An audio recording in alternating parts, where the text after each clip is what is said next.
ఎన్నికలు సమీపిస్తున్న వేళ టీడీపీ మరింత స్పీడ్ పెంచింది. ఇప్పటికే 2 విడతల్లో జాబితా విడుదల చేసిన సైకిల్ పార్టీ నేడు 3వ లిస్టును రిలీజ్ చేసే ఛాన్స్ ఉంది.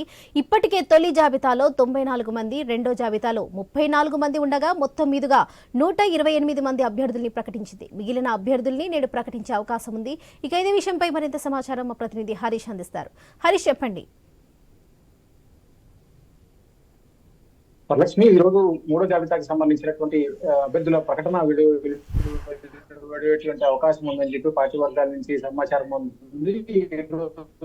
జరిగేటువంటి లిస్టు విడుదలకు సంబంధించినటువంటి అంశం పైన కూడా కొంత ఒక రకంగా కూడా ఉత్కంఠమైనటువంటి పరిస్థితులు కనిపిస్తున్నాయి. ఎందుకంటే పొత్తుల తర్వాత నెలకొన్నటువంటి సిచ్యువేషన్ ఏదైతే ఉందో, పొత్తుల తర్వాత 3 పార్టీలు సీట్ల పంపకాలు జరిగిన తర్వాత పరిణామాలన్నీ కూడా ఒక రకంగా ఆసక్తికరంగా మారాయి. అక్కడ అసంతృప్తులకు సంబంధించినటువంటి అంశాలు తెర మీదకి వచ్చే నియోజకవర్గాల్లో టీడీపీ సీటు ఆశించిన స్థానంలో జనసేనకి సీట్ కేటాయించడం, అదేవిధంగా బీజేపీకి సీట్ కేటాయించడం వంటి అంశాలు కూడా ఆసక్తికరంగా మారినటువంటి నేపథ్యంలో ఈ మొత్తం వ్యవహారం పైన పార్టీ వర్గాల నుంచి కూడా అసంతృప్తి వ్యక్తం అవుతుంది. దీంతో సీట్ కేటాయింపుకు సంబంధించినటువంటి అంశాలపైన అధినేత చంద్రబాబు నాయుడు ప్రత్యేకమైనటువంటి ఫోకస్ పెట్టారు. మిగిలినటువంటి 16 సీట్లకు సంబంధించినటువంటి అంశం పైన ప్రత్యేకమైనటువంటి ఫోకస్ పెట్టినటువంటి నేపథ్యంలో ఇప్పటికే రిలీజ్ చేసిన 128 స్థానాలకు సంబంధించినటువంటి అభ్యర్థులకు సంబంధించినటువంటి అసంతృప్తులకు సంబంధించినటువంటి వ్యవహారం ఒకవైపు, అదేవిధంగా గెలుపోటుకు సంబంధించినటువంటి అంశాలతో పాటుగా అక్కడ ఆ నియోజకవర్గాల్లో వైసీపీ అనుసరిస్తున్నటువంటి వ్యూహాలు, అభ్యర్థికి ఉన్నటువంటి ప్లస్లు మైనస్లు కూడా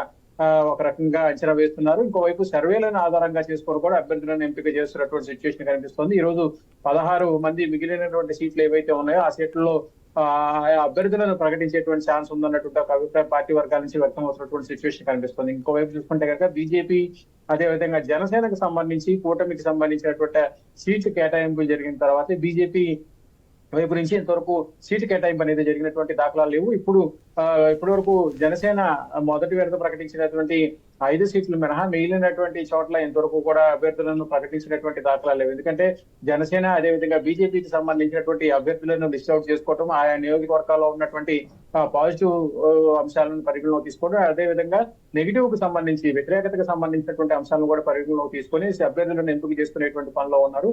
ఇంకోవైపు టీడీపీ చంద్రబాబు ఆయన పొత్తులో భాగంగా 144 సీట్లలో పోటీ చేస్తున్నటువంటి సందర్భం వచ్చినటువంటి అంశాలపైన ఇప్పటికే క్లారిటీ వచ్చింది. 128 మంది అభ్యర్థులను ప్రకటించినటువంటి నేపథ్యంలో ఆ నియోజకవర్గాల్లో ఉన్నటువంటి సిచ్యువేషన్స్ కూడా అంచనా వేస్తున్నారు. ఎందుకంటే ఇప్పటికే పోలింగ్ త్వరగా జరిగిపోతుందని చెప్పి ఆశించినప్పటికీ కూడా దాదాపుగా 50 రోజుల పైన పోలింగ్ కి సంబంధించినటువంటి సమయం ఉంది. సో ఇప్పుడు ఆయా నియోజకవర్గాల్లో ఉన్నటువంటి సిచ్యువేషన్స్ ను కూడా అంచనా వేసేటువంటి పరిస్థితులు మనకి కనిపిస్తున్నాయి. Varalakshmi. Right Harish, thank you.